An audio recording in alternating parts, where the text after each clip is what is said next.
If you need to reset two-factor authentication on LinkedIn, follow these straightforward steps to regain access to your account securely. Step 1. Log into your account. Visit the LinkedIn website or open the LinkedIn app. Enter your credentials to log into your account.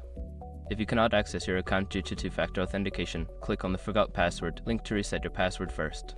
Step 2. Access account settings. Once logged in, navigate to your profile picture in the top right corner. Click on it and then select Settings and Privacy from the drop-down menu to access your account settings. Step 3. Find two-factor authentication. In the Settings menu, look for the Security section. Click on Two-Step Verification or Two-Factor Authentication to view current settings and options. Step 4. Disable two-factor authentication. If you want to reset it, you may need to disable the current two-factor authentication. Follow the prompts to turn off this feature. You may be asked to verify your identity through your email or phone. Step 5. Set up two-factor authentication again. After disabling it, you can re-enable two-factor authentication. Follow the prompts to set it up again, choosing your preferred method SMS, authenticator app, etc. and completing the verification process.